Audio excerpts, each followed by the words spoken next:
c'est vrai que la mécanique a bien évolué, a bien changé ces dernières années. Avant, quand on allait chez le mécanicien, on voyait du savon noir pour se laver les mains, c'était un peu noir partout.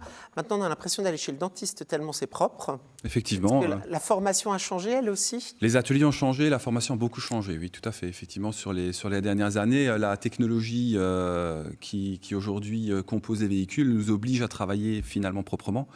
Et c'est un respect aussi finalement de la voiture. Parce que le client souvent fait un crédit pour acheter sa voiture, ou du moins dépense beaucoup d'argent. Donc à nous aussi de prendre soin de son véhicule comme lui le ferait. Quand on arrive, on veut que ce soit propre, on veut que ce soit joli. Est-ce que la formation, elle est plus difficile? C'est vrai que les gens qui allaient vers des formations manuelles dans le temps étaient des personnes qui étaient souvent un peu en échec scolaire. Maintenant, cette formation, elle commence à quel âge? Elle dure combien de temps? Et puis, on peut s'arrêter à quel âge aussi? Alors, elle commence à partir de 15 ans. Parce qu'on peut commencer un contrat d'apprentissage à partir de 15 ans. Et puis, elle s'arrête, finalement, elle ne s'arrête jamais. Pour la simple et bonne raison que l'évolution faisant, un mécanicien aujourd'hui, quand il sort de formation, il a appris à apprendre. Et c'est la suite de son évolution professionnelle qui va, au fur et à mesure, lui rajouter effectivement l'évolution technologique, le changement des véhicules de marque potentiellement, parce qu'il ne travaillera pas toujours dans la même marque. Et puis du coup, effectivement, les véhicules sont aussi divers et variés.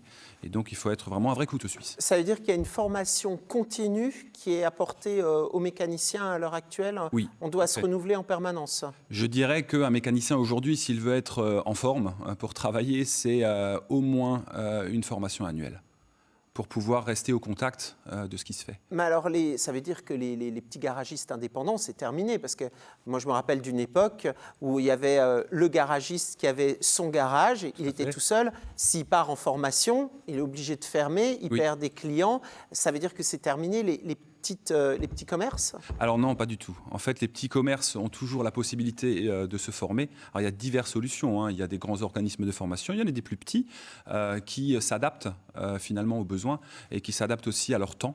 En proposant effectivement des formations qui vont se passer sur des journées, on va dire, plus creuses de la semaine. Donc on va éviter le vendredi, on va éviter le jeudi, et ça va se passer surtout sur le début de semaine. Mais effectivement, s'il travaille seul, pour se former, ça va et lui coûter la formation et lui coûter sa journée de travail parce que son garage est fermé ce jour-là. Et puis pour les jeunes qui veulent faire une formation de mécanicien parce qu'ils pensent rentrer dans la vie active plus rapidement, là vous êtes en train de dire que déjà ils vont faire des études toute leur vie, mais en moyenne, la durée de la formation au début, elle dure combien de temps? Un jeune qui rentre à 15 ans, il va sortir à 18 ans, ou après ça enchaîne régulièrement sur un bac pro, sur un BTS et comme ça? On peut, il y a différents cursus, hein. Donc le CFA propose, donc aujourd'hui l'Éducation nationale propose le CAP, le bac pro, un CAP qui se fait en 2 ans. Donc sortie de 3e, donc potentiellement à 17 ans, il peut avoir son premier diplôme. Et ensuite, la poursuite se fait avec le bac pro. Donc les deux peuvent se faire de pair, CAP en 2 ans, bac pro en 3. Mais on peut bien évidemment coupler le CAP et le bac pro, on peut aller en BTS. Et donc là, on reste dans le milieu de l'atelier.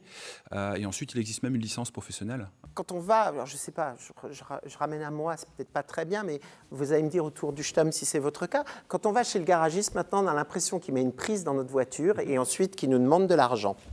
Mais on ne sait pas ce qui se passe entre les deux moments. C'est ça le truc. C'est devenu tellement de l'électronique, il y a encore de la vraie mécanique? Oui, bien sûr. En fait, ce que vous dites là, c'est effectivement le raccourci qui est vu par la personne qui vient amener son véhicule parce que voilà, il veut plus, il avance plus, il ne démarre plus, il y a quelque chose qui ne va pas. Mais derrière, il y a effectivement énormément de connaissances en technique, en mécanique toujours, bien sûr. Hein. Il nous reste un moteur, il nous reste 4 cylindres, il nous reste une boîte de vitesse qui sont toujours encore finalement l'origine même de notre véhicule. Mais aujourd'hui, les normes de pollution faisant, forcément, on a dû adapter sur ces véhicules multiples systèmes qui finalement nous aident à dépolluer l'ensemble. Et la grosse partie aujourd'hui de nos petits accromécaniques aujourd'hui sont effectivement souvent liés à ce système de dépollution. Alors, il y a de plus en plus d'électronique. On a parlé de formation mécanique. Ça veut dire qu'il y a aussi une formation en électronique? Alors, la formation électronique, elle est noyée finalement dans l'ensemble de la partie formation, donc on va dire primaire, donc au niveau des jeunes. Et elle est bien évidemment par la suite toujours encore noyée dans la partie formation continue qui est faite par les professionnels. Justement, cette formation continue, est-ce qu'elle est encore généraliste? Parce qu'on a l'impression, lorsqu'on achète une voiture, on ne sait pas vraiment si on est encore propriétaire de la voiture. On a l'impression d'avoir un abonnement avec le garagiste, puisqu'on a de temps en temps des signaux. Et ensuite, on est condamné à aller dans le garage où on a acheté la voiture. La formation, elle, est-ce qu'elle se fait en fonction d'une marque ou est-ce que c'est une formation généraliste? Alors, il existe les deux. Pour la simple et bonne raison qu'aujourd'hui, si vous êtes mécanicien chez Citroën ou chez Renault ou chez Peugeot, peu importe, il est bien sûr évident que les formations vont être spécifiques à la marque. Mais la formation toute marque reste finalement mon fer de lance à moi, parce qu'une voiture, c'est avant tout une esthétique. Mais si on enlève le capot, l'aile, les portes, eh ben, en dessous, on va retrouver des composants qui sont très souvent strictement les mêmes d'une marque à l'autre. Donc moi, je ne parle pas, techniquement parlant, je ne parle pas de marque, je parle de système. Et donc, du coup, un système d'ABS peut être strictement le même d'une marque à l'autre. Donc, si on sait diagnostiquer l'un, on sait faire l'autre. Mais bien sûr que les formations des constructeurs sont un peu, on va dire, chasse gardée du constructeur.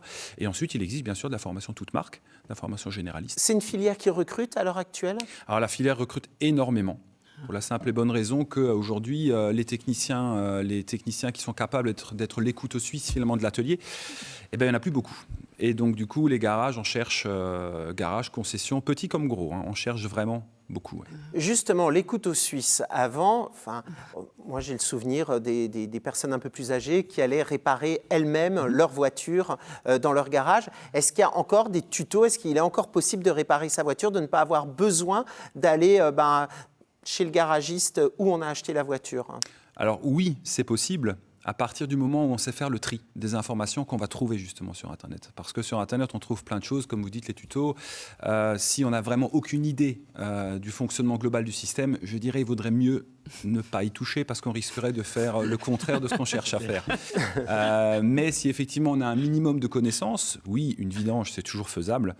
Pas forcément la remise à zéro du petit voyant qui vous dit... Oui, c'est ça le truc, c'est qu'après ça clignote pendant je ne sais pas combien de temps parce qu'on l'a fait soi-même. Il y a des choses qu'on peut toujours encore bien sûr faire soi-même, mais on est souvent accompagné par notre petit ordinateur qui va nous permettre de dialoguer avec le véhicule et de remettre à zéro les différents voyants qui clignotent. Ouais, ça, c'est certain. Bien, merci en tous les cas pour toutes ces informations. Puis pour ceux qui chercheraient actuellement, on est dans le moment où on choisit sa filière. Si vous vous intéressez à la mécanique, n'hésitez pas à aller sur les sites internet des différents CFA.